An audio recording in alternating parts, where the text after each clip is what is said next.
The storm cracked the night wide open, a silver vein of lightning threading the sky and splitting the dark into pieces that fell back together with the sound of distant surf.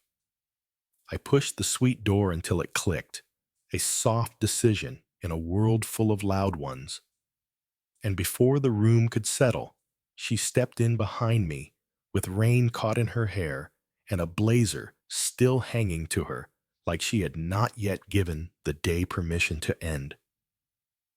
"Only one bed," she said in that low voice of hers, the kind that makes a sentence feel like a secret folded in two. "Do we dare?" I caught the smell of wet pavement and citrus that seemed to live on her skin, and found my answer before my pulse agreed to it. "I'll take the couch." The air paused, heavy as a held breath, deciding whether to break into gossip or into quiet. We had flown in at the sighing edge of storm season, the part where the sky remembers new tricks, and every hotel lobby wears the same regretful expression of being fully booked. At the Harbor Hotel, the clerk hesitated a fraction too long, enough time for her eyes to sketch an ending of their own, and then placed a single card on the counter. "One suite left. My CEO 47, precise the way a metronome is precise, laid the weight of a single raised eyebrow on the moment, and the moment carried current through me like a wire. The room itself was a study in restraint, wood panels the color of old ships, lamps wearing warm shades, a wide window that held the harbor like a framed promise. Whitecaps slapped the pier as if the sea were arguing with itself. I put my weight on the couch to hear its leather answer. It creaked back, discreet, as if agreeing to hold not just a person, but a line. The bed in the next room looked honest in a way our titles usually weren't. She slid the blazer from her shoulders. I caught it without looking, as if we had rehearsed the motion in another life, and laid it neatly across a chair. Our hands brushed, not long enough to be a scene, long enough to change my heart's pace. She passed me a folded throw, warm from her palms, carrying that same quiet blend of citrus and something softer I could never quite name. "So you don't freeze?"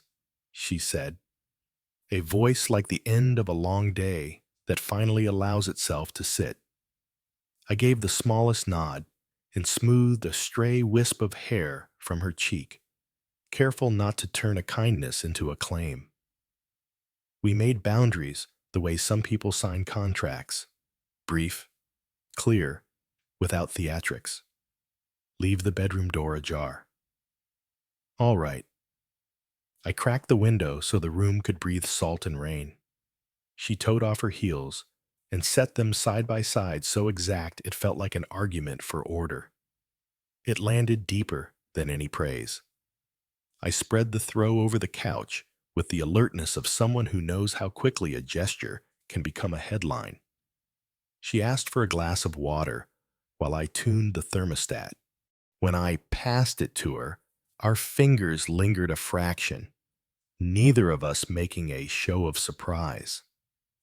Thunder took the power in one clean strike, and the room fell into an honest dark, made of rain and breath. "Are you there?" floated from the doorway. "Here," I said, lighting my phone without shining it her way.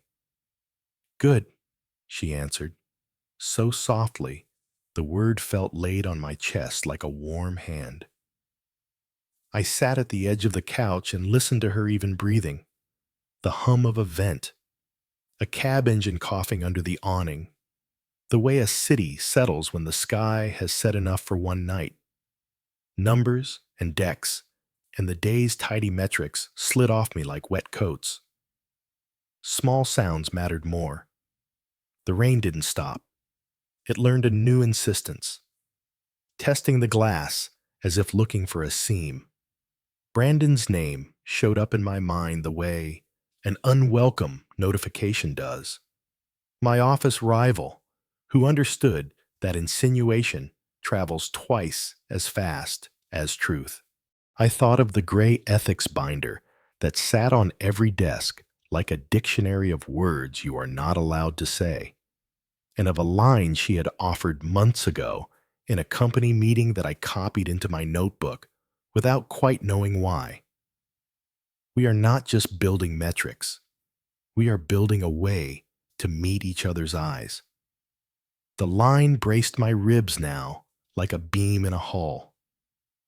When the lights came back with a soft hum, she stepped into the living area in a pale sweater with her hair down, a survivor raindrop tracing a slow path along a strand.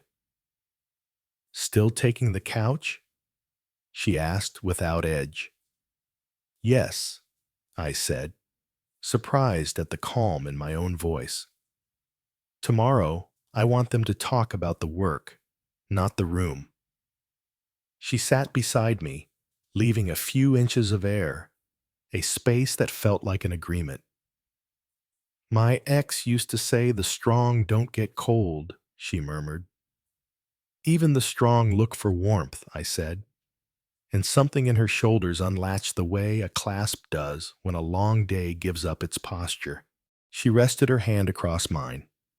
Exactly enough. No more.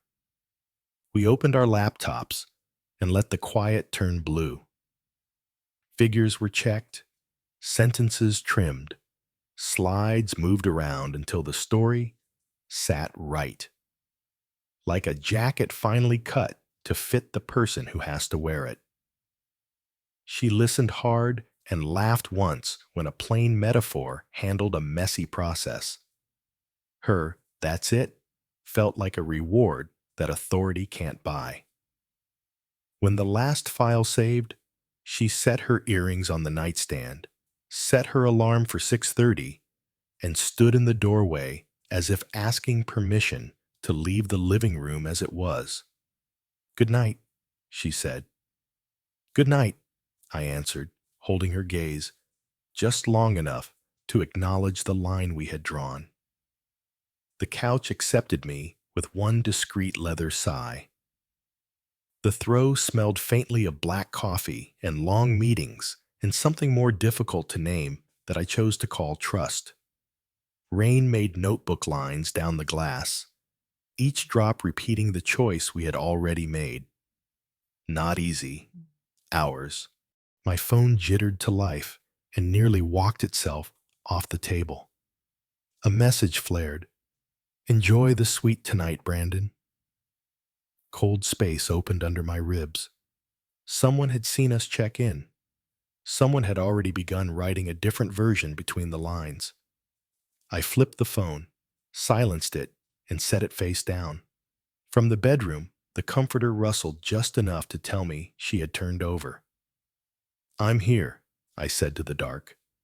Not for her sake, so much as to keep my own thoughts from wandering into rooms with no exits. The rain licked the window once more and let the wind take it. I let one thought in before sleep. Tomorrow, we will walk into that conference room, and even if the world splits in two again, I will still choose the couch, the throw, and her peace. Then the numbers, the arguments, and a clean wind that doesn't need extra words. Morning arrived like a small apology from the sky. The rain tapped the sill with a steady patience.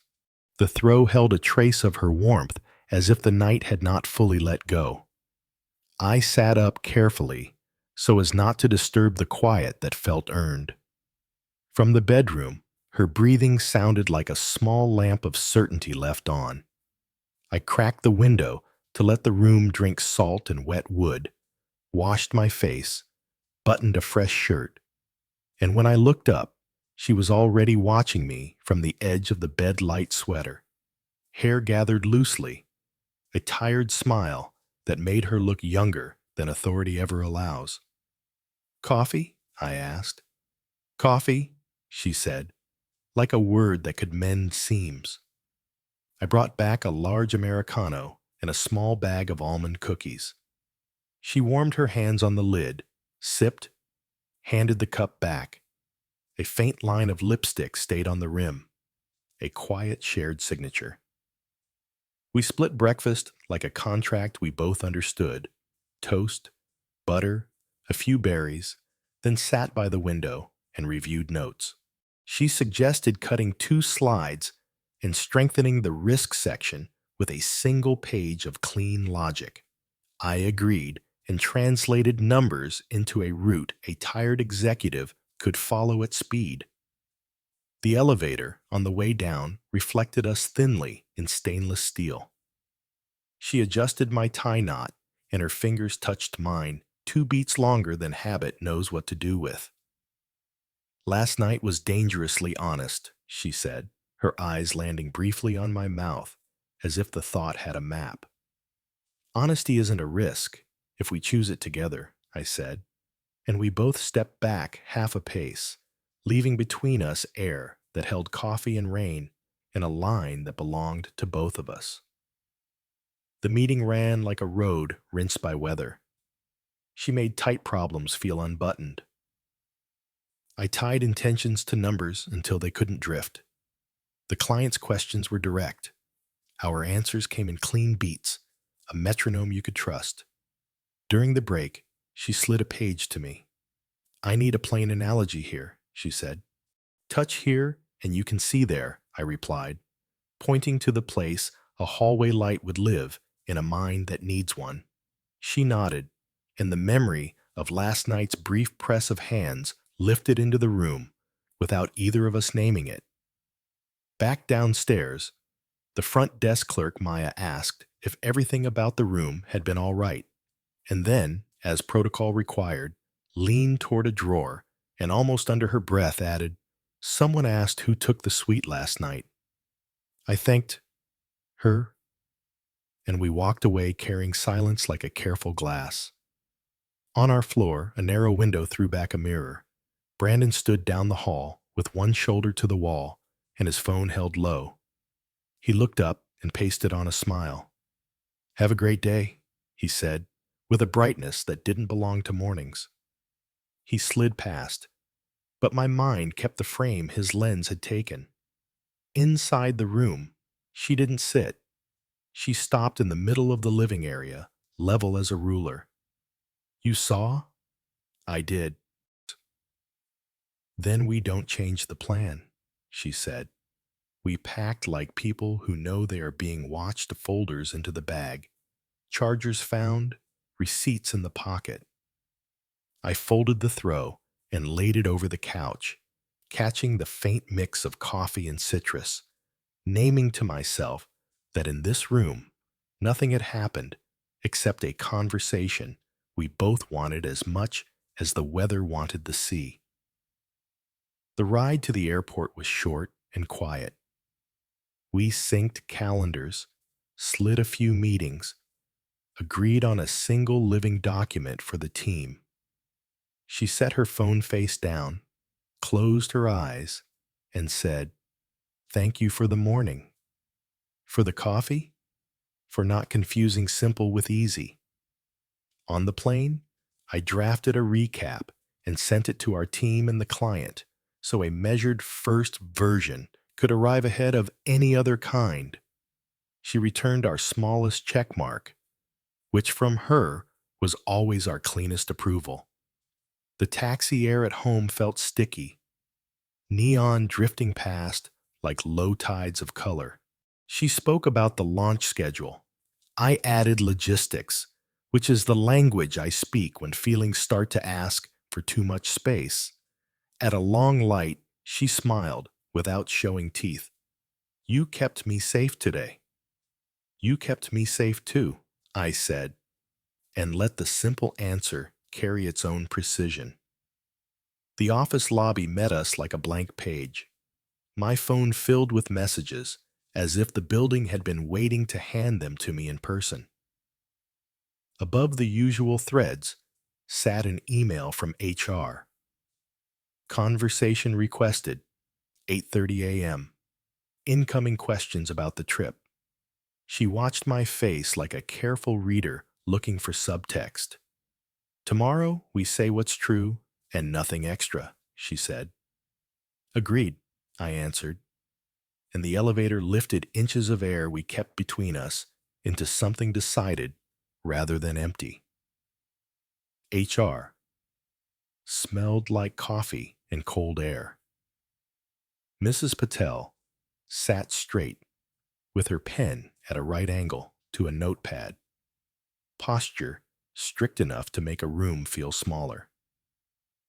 "Describe the night," she said without preface. I kept it plain. Late check-in, one suite, boundaries set at once. I took the couch. She took the bed. Door open, work until midnight. She followed with times, receipts, the front desk note. Her voice was even, like a ruler drawn across paper. I mentioned Brandon in the corridor, phone angled low. We confirmed no favoritism, decisions made together, the trip strictly business. Mrs. Patel thanked us, noted a standard review, and advised a wider berth in public spaces, not because of fault, because pressure is real. We left carrying the moment like you carry a full cup through a swinging door. By noon, rumors found their legs and jogged ahead of us. The machine in the kitchen rattled out espresso, while jokes with couch emojis floated through side chats without names attached. I didn't answer. The week's schedule had the snug fit of a new belt. We canceled a handful of joint meetings and opened one living file so everyone could see the same words, the same numbers. When I dropped a report to legal, 2 colleagues changed their topic mid-sentence. I felt neither surprise nor injury. I just didn't want their invented gravity to land on her shoulders. After 2, she called me in. The window faced the river. Light slid over polished wood. She opened a cabinet and showed me a shelf with a folded throw. "For long nights," she said. I lifted it, brushed away dust that wasn't there, folded it slowly like a document that would be read in a courtroom. A fountain pen lay beside a blank card. I wrote 2 words, "I'm here," and tucked the card beneath the fabric. She didn't read it aloud, but her shoulders released for a second the way a clasp does when you find the catch. We moved to work. Supply schedule, logistics risk, wording for the board, lines that would hold under weather. Then screenshots appeared. Blurry photos of a guest list with our names, just crisp enough to feed fantasy. I exhaled before answering a routine request to teach my hands the difference between reaction and response. Numbers don't change under rumor. Only air temperature does. By evening, the sky leaned darker. We stayed to shape the board memo, clean outcomes, a roadmap, a responsibility matrix, a channel for press inquiries. She set her heels side by side. I brewed green tea for her and black for myself. We read paragraphs out loud and cut anything that rattled. "Simpler here," she said, like switching on a light at the end of a hallway. I answered with a line that would show without explaining. She nodded and sank onto the couch by the window. I placed the throw across her shoulders without asking, lifting the day's stiffness the way you free a seam. Her head rested against my shoulder for the length of a quiet breath. It wasn't a promise. It was trust. We stood again because the work was not done. At 9, we hit save, and only then did the board's email arrive. "Photos from the trip are in circulation. We recommend you act." She looked at the message with the steady, light sailors borrow before weather turns and said, "I'll resign. I won't have you pulled under." Something inside me clicked into position like a seatbelt. "Then I resign," I said. "Don't," she answered. Your work matters. You're supposed to rise. I'm not letting you pay for me, I said, and I won't let envy define the team. She watched the river gather bridge light into itself. If it's a choice between the work and the way we meet each other's eyes, she said, I know what I'll choose every day. We let the rain speak for a while, like fingers on a piano lid. I sent Whitaker a brief acknowledgement and added that we would deliver a plan in the morning. We filed documents, shut down the monitors, and she folded the throw carefully, as if refusing haste could itself be a decision. The corridor was quiet. The city rolled underneath in a patient hum. We walked side by side without touching. Each step felt weighed like a sentence in a statement. At the elevator, she stopped. If it gets worse, I'll go first, she said. You won't go alone, I said. We did not argue. The doors parted, and the cool lobby brought in the smell of wet stone. Until morning, she said. Until morning, I said back. There was no distance in her voice, only an adult we that didn't need witnesses. My phone vibrated. I let it pass. Outside, rain stitched the night into a net. Our choice was made. Truth, boundaries, respect. All that remained was to bear the pressure and hold the warmth. In the morning, I built a timeline across my desk, laying down receipts, email timestamps, the booking printout, and a note to myself in the margin. No summaries, only facts. Building security provided key card logs, my entry at 10:41 p.m., hers at 10:43. Both of us out for breakfast at 7:12 a.m. No night movements. It pulled Wi-Fi session logs showing our devices latched to different access points in 2 rooms. I added a corridor photo. The clock's reflection on the glass didn't match the file timestamp, and the carpet seam at the threshold jumped. Evidence the image had been shaped to fit a story it didn't own. Maya confirmed someone had asked about the suite overnight and left the initial B. I placed that as a single line, closed the folder labeled facts, and took it to HR at 10. Mrs. Patel read the timeline without hurry, then asked to forward the packet to the board. We agreed. Keep a wider berth in shared spaces, she said, not because you're at fault, because the air is charged. The hallway felt lighter after that, not because the storm had left, but because we had a map. After lunch, I boiled the day down to 1 sheet 3 columns. Time, event, evidence, and in the corner, I wrote, boundaries set, no preferential treatment, decisions made collectively. She corrected 2 verbs and strengthened a clause, we act openly, the same for everyone. Then signed without title, and I signed the same way. That small signature carried a night on a couch and a throw and a choice to confuse nothing. By late afternoon, the rain returned as a fine stitch. We cut through the park under the kiosk awning. She took my hand between both of hers and warmed it like a smooth stone. I'm not backing down, she said. Neither am I said. And our foreheads met for a breath before a short kiss that lived inside the line we had drawn. The board convened early. The room was cold enough that nerves stayed where they belonged.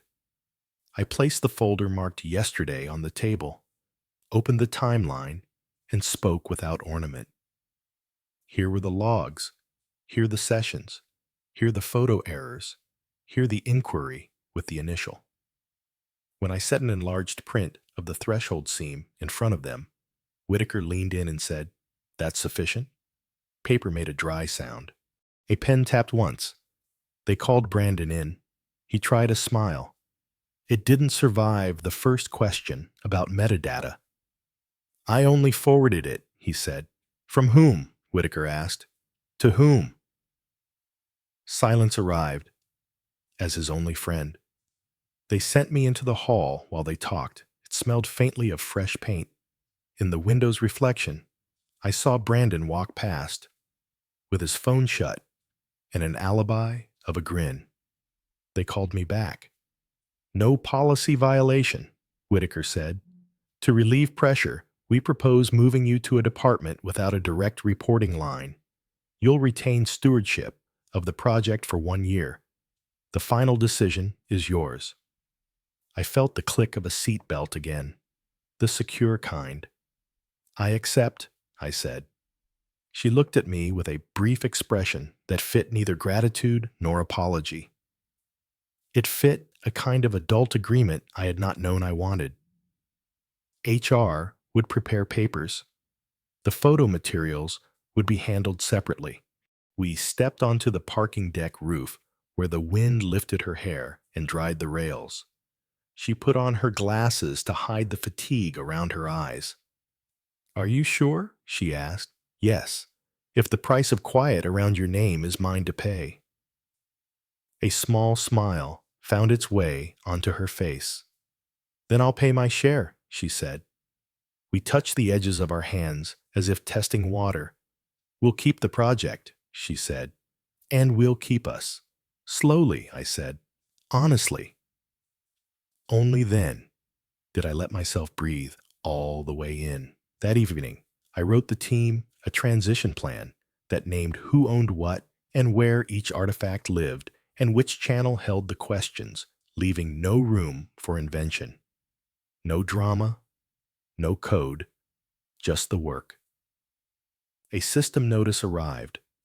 Appointment approved, access changed, new manager. The VP of Operations Project Stewardship retained for 1 year. I read the dry lines and felt fresh ground under my feet. HR sent a conflict of interest form, and I filled it in 5 minutes. Before leaving, I stopped by her office. She was sliding papers into a folder with movements so quiet they felt like a kind of careful apology to the room. I set a small wooden card holder on her desk, the kind that keeps a single important line in view. To keep the right sentence where you can see it, I said. She traced the edge with a finger. What's your sentence? Don't confuse simple with easy, I said. She repeated it under her breath and placed the holder on the shelf beside the throw. Thank you for today, she said. Thank you for the trust, I said, which was the truest version of a long story I could tell out loud. On my way out, the top card caught my eye. A thin blue line, hand-drawn, running from our office to the park, as if the route itself mattered as much as the destination. The guard wished me a quiet evening, and it sounded like a blessing. The city smelled of warm stone and gasoline.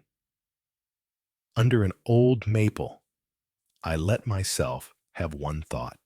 We held today and will hold tomorrow, not because we are unafraid, but because we are afraid of the same thing, losing the ability to meet each other's eyes.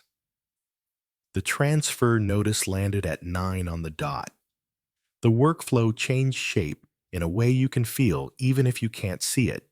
More people on copy, more shared docs, fewer corners for insinuation to grow. I worked later than usual, steady and trimmed of noise. Then her message. Drop by for a minute. I want to show you something simple. The address was new.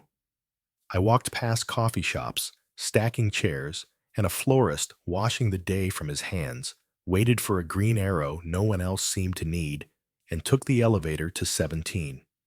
She opened almost at once, light blouse, hair up, thin frame glasses, attention without its office edge. The apartment met me with quiet and warmth. A pane of city evening, a short row of books, an old record player patient on a low stand, One generous couch that creaked only on the first shift of weight. Over the back lay the same throw, washed now, but recognizable by the faintest trace of citrus. On the table sat another wooden card holder. The top card carried a thin blue line from our office to this address with a small, hand-drawn heart beside it. "So, we remember the route without detours," she said. She poured water over ice in two plain glasses and passed me one. "Ready for honest quiet?" "Ready," I said, and watched the room help the weight leave her shoulders. We sat with the inches we had taught ourselves to keep. She traced a seam in the throw, and I gave her the day and rhythm memos, calls, the handoff plan, civility in place of loaded looks. She listened the way people listen to vinyl, catching the places that want a softer touch. Then she stood, slid a record from its sleeve, set it on the platter, lowered the needle, and held out her hand. "Dance?" she asked. "No promises, just a tempo that fits." We moved without hurry, close, not crowding the line. Her breath found my cheek, and I realized my heart had settled into something that felt like sanity, not courage relief at having nothing to prove. She drew the throw between us like a small flag. Ordinary warm hours. The song ended, and we let the silence linger, the way you leave a good conversation alone in its last clean sentence. She put the record away and returned with a small box, a key card, and a note that said, "If you ever have to sleep on a couch, you know where the best one is." "I can still take the couch if you want me to," I said. "I want us to be able to choose every night," she said. "No rush, no shadows." We talked logistics because that is how we make trust visible. Who signs the board's final memo? How to spread responsibility cleanly? When to tell the team about my new reporting line? Somewhere inside the practical, she told me about the way her kitchen still smelled of new wood and how she learned after the divorce to make soup that lasts 2 evenings. I admitted I sometimes fall asleep to the office vent and wake at 5 without an alarm, as if my body believes in the dignity of early. She laughed softly, the sound of the person rather than the title. The music returned. This time I sat closer and took her hand, and the kiss arrived not as surprise but as the answer to a question that had finally earned itself.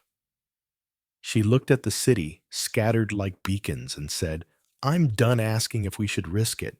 I'm asking if we'll go together."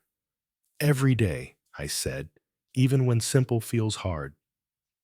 She slid the card with the blue line to the top of the holder. "Let it stay here," she said, "so we remember how we got here without detours." I brought 2 mugs of tea from the kitchen. We held their heat and let the quiet do its work. After a while, she yawned. "Stay if you like. The couch is exactly where it belongs." "I'll stay," I said, "and I really will take the couch. Not because there isn't another way, but because this way is right." She dimmed the overheads and left a lamp to cast a warm circle on the table. I spread the throw, recognized the weave in my hands, and breathed the laundered iris note it still carried. She returned in a home sweater, hair gathered without trying, and paused in the doorway. "Are you there?" she asked. "I'm here," I said. She nodded and went to bed. I lay back with my hands folded behind my head and listened to the city hold its breath and then breathe with us. No rain this time, clarity instead. I thought about what waits: work mornings and different elevators, clean emails with the right people on copy, brief check-ins at noon, where the substance is grammar and scope, not glances. Evenings with a circle of warm light, a record turning, a short touch when words run out. Before sleep, I let myself one thought. We did not arrive by never slipping. We arrived by choosing boundaries when it was hardest. If tomorrow tries to split us into headlines again, we already have a root truth, respect, a measured step. The couch accepted my weight with a quiet sigh, and the throw settled over my shoulders like an answer to a question that no longer needed asking. Days later, the city had already done what cities do, moved on, rearranged, replaced one set of whispers with fresh urgency printed in new fonts. The new reporting lines became another entry in an org chart no one remembers until it changes again. But something in the building felt altered, lighter, as if the roof had held and the rooms could exhale. We crossed paths when the work required it. From a distance, it looked like nothing. A check mark on a shared document, a question about a number, a nod across a conference table, timed to the end of a sentence. From inside, it felt like holding a small lamp steady in weather. And when I passed the shelf in her office, I saw the throw folded there, and the wooden holder with a top card that still carried a thin blue line from one place to another. They were small things, invisible to anyone else, but they marked the difference between surviving a storm and allowing it to shape you into something quieter and more exact. Strength, I learned, is not the grand gesture. It is the choice to give warmth without debt, to meet someone's eyes and know you haven't taken what isn't yours. Rumors will always find air, but they can't live in a room built the way we built ours. There isn't oxygen for them there. And if the world splits again, and in work and weather it usually does, the answer won't change. The couch will still be there. The throw will still be warm. The line between us will still be ours to keep.